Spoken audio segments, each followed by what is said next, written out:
not only loved music, but felt the need for it. I don't play music only because I love it or because it's become my way of life, but I really have a deep need for it.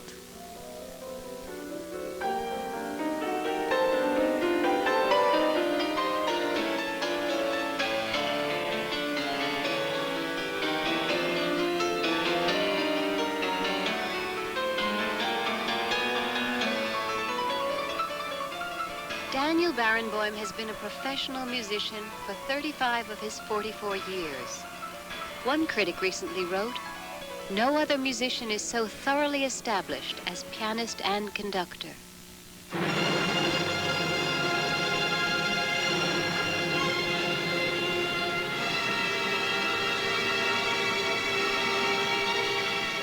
Certainly the most important musician of today, of our time. Zubin Mehta is music director of the New York Philharmonic. He remembers the first time he saw his good friend Daniel Barenboim. And I stood at the back of this dark theater, and I see this very tiny conductor. Now, not knowing that he's a boy of 12, I think he's a dwarf conducting. And I went up to the stage, and I suddenly see this young kid, really a child, is conducting. And I was the one who was really taken aback.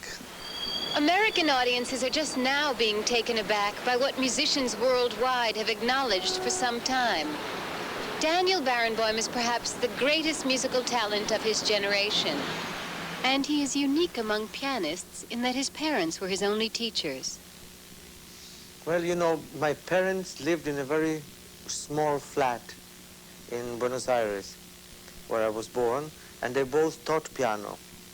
And until I went out in the street, I thought everybody played piano, because whenever somebody rang the doorbell was to have a lesson either with my father or with my mother. Was he your typical prodigy, or was he a normal No, boy? he was not precocious. He was not spoiled. He was a kid, you know, having fun any time he could possibly have it. Very serious. Already then, he could sit on the piano and just about read anything you put before him.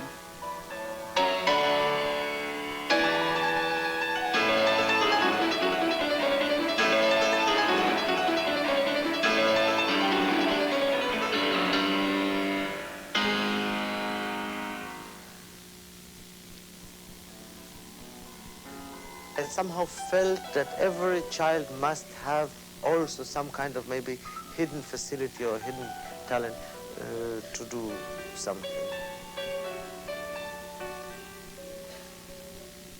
There was nothing hidden about Barenboim's prodigious young talent. Friends, such as Arthur Rubinstein, spread the word. Daniel was invited to study conducting at the Mozarteum in Salzburg. He was 9 years old.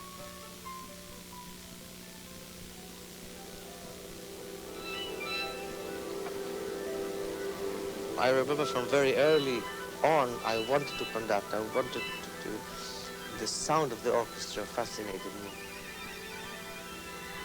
The teenage Barenboim was nurtured, not exploited. The family moved to Israel, where Daniel attended public schools and performed a strictly rationed concert schedule.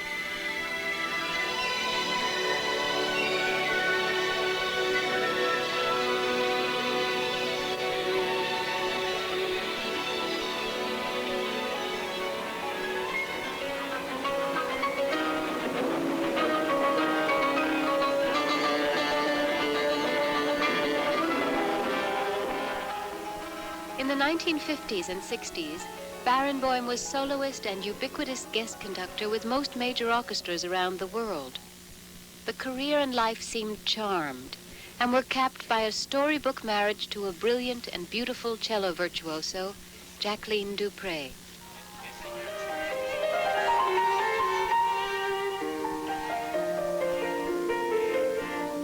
I think that when we played, the musical understanding was so complete and so deep, and I think this is really what you see. There was the physical expression of that in the looks that you mentioned. There was the kind of total a musical understanding and feeling of musical togetherness as I have never really felt in anyone else. The musical togetherness was not to last. More than a decade ago, multiple sclerosis struck Jacqueline Dupre, and she has not performed since.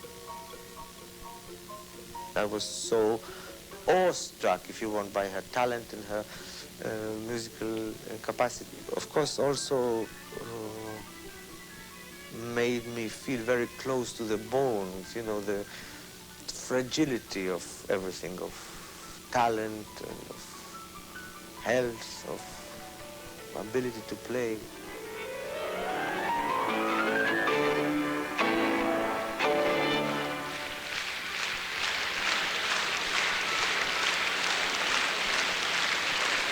After years of guest conducting, Daniel Barenboim finally has his own orchestra, the Orchestre de Paris.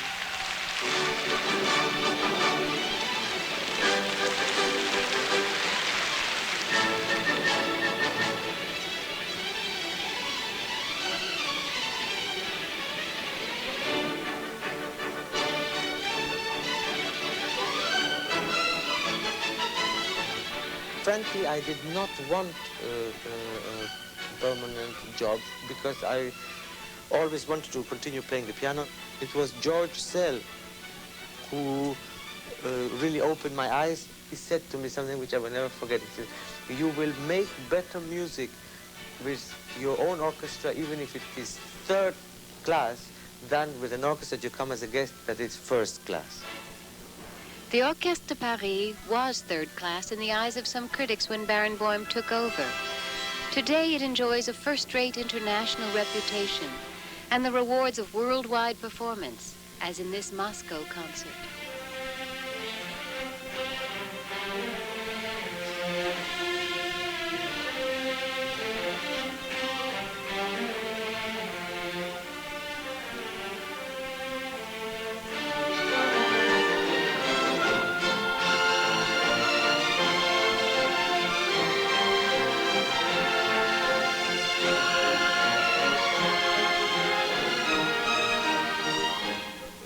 What he has introduced into them is the whole world of German sound.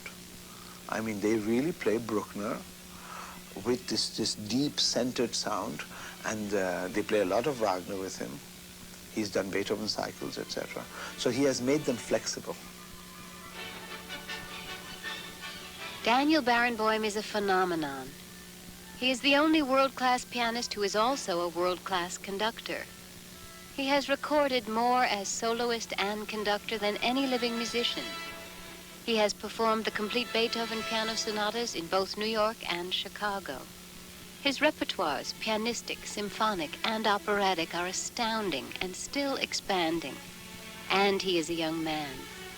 What mountains are left for Barenboim to conquer?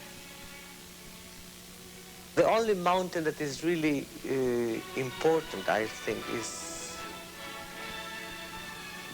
the last second before you turn the light off at night, and whether at that point you really feel that in your last waking hours you have produced the maximum of what you are capable and have not wasted things, and if that really gives you a sense of well-being, this is the only mountain that is really interesting and important in the end.